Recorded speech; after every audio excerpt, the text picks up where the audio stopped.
আসসালামু আলাইকুম প্রিয় ভিউয়ার্স, কেমন আছেন সকলে? আশা করি মহান আল্লাহর রহমতে ভালো আছেন।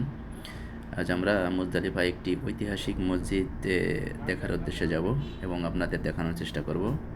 রাতের খাবারটা আমরা ওখানেই খাবো। যে হোটেলটি প্রথমে দেখতে পাচ্ছেন ওখান থেকে আমরা খাবার নেব।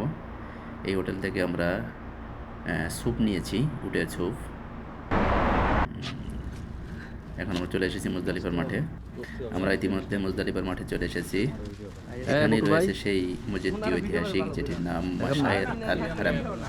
অনেকে মুজদালিফার মসজিদ নামেও চেনে। আমরা এখন এখানে কুজা পাহাড়ের নিচে এই মসজিদটি অবস্থিত। এই স্থানটিতেই আমাদের প্রিয় নবী হযরত মুহাম্মদ সাল্লাল্লাহু আলাইহি মসজিদের নাম কি যেন? অবস্থান করেছিলেন। মাশায়ের হারাম। মসজিদটির পাশ দিয়েই মুজদালিফার 5 নম্বর রোড চলে গিয়েছে। রোডের পাশে মসজিদটি অবস্থিত। প্রায় 15,000 মুসল্লি একসঙ্গে সালাত আদায় করতে পারেন এই মসজিদের দুটি মিনার আছে, যার উচ্চতা 32 মিটার। মুজদালিফায় অনেক দূর থেকে সুস্পষ্টভাবে দেখা যায় মিনার দুটি। লোকমুখে এই মসজিদটির ব্যাপারে আমরা আরও যেটা শুনতে পেরেছি বা জানতে পেরেছি, যে এই মসজিদে অসংখ্য নবী রাসূলগণ নাকি সালাত আদায় করেছেন।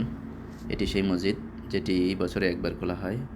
9 জিলহজ যখন হাজিরা মুজদালিফা অবস্থান করেন তখন এটি খোলা হয়। আপনারা যারা উমরা অথবা হজ করতে এসেছেন তারা অবশ্যই এটি দেখেছেন, কারণ এটি যখন উমরা করতে যারা আসে তারা জিয়ারা করতে আসে এখানে, আর হজে যারা আসেন তারা তো মুজদালিফায় অবশ্যই অবস্থান করেন এবং এই মসজিদটি সম্পর্কে তারা অবগত আছেন। এই মসজিদটি বছরে একবারই শুধু খোলা হয়, মুজদালিফার দিন 9 জিলহজ, আর কখনো এটি খোলা হয় না। এই মসজিদটি সম্পর্কে আমরা আরও যেটা লোকমুখে যেটা শুনেছিলাম, যে মসজিদটি অসংখ্য নবী রাসূলগণ এখানে সালাত আদায় করেছেন। তবে ঐতিহাসিকভাবে এভাবে আমি জানতে পারিনি। যদি কেউ জানা থাকে আশা করি জানাবেন, কারণ আমি ওইভাবে ঐতিহাসিকভাবে এটির বিস্তারিত কোথাও পাইনি যে অসংখ্য নবী রাসূলগণ এখানে সালাত আদায় করেছেন। তবে হ্যাঁ, অনেকে লোকমুখে শুনেছি, এই জন্য মসজিদটির মর্যাদা অনেক বেশি। আমরা আজ মুজদালিফা এসেছি, এখানে একটু ঘোরাফেরা করবো এবং চারিদিকটা মুজদালিফা দেখব, আপনাদের দেখানোর চেষ্টা করব ইনশাআল্লাহ। এখন আমরা যে খাবারগুলো নিয়ে এসেছি ওগুলো আমরা এখন খানা খেয়ে নিব। খানা খাওয়ার পরে আপনাদের পুনরায় মুজদালিফার বিভিন্ন জায়গা ঘুরে দেখানোর চেষ্টা করব, বিভিন্ন দর্শনীয় স্থানগুলো, ঐতিহাসিক দর্শনীয়। সঙ্গে থাকবেন। এক মিনিট, এই যে আমাদের অতিথি এসে গেছে, দেখতে পাচ্ছেন।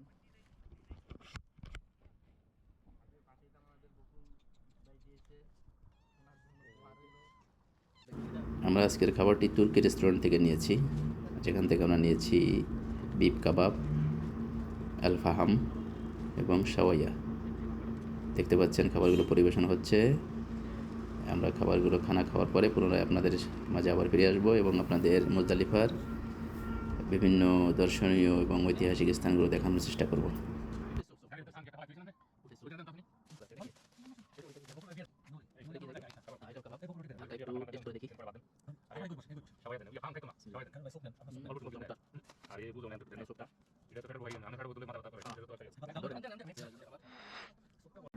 আপনারা এখন যে স্থানটি দেখছেন এটি প্রাচীর দিয়ে ঘেরা ছোট করে। এই জায়গাটি সেই অনেক আগের থেকে এইভাবেই আছে, যেখানে হাজিরা সালাত আদায় করে। তবে এটির বিশেষত্ব আমি জানি না, তবে শুনেছি যে এটি খুব অনেক গুরুত্বপূর্ণ এবং ঐতিহাসিক একটি জায়গা। আজ এ পর্যন্তই। আল্লাহ হাফেজ, ভালো থাকবেন, সুস্থ থাকবেন। আসসালামু আলাইকুম ওয়া রাহমাতুল্লাহ।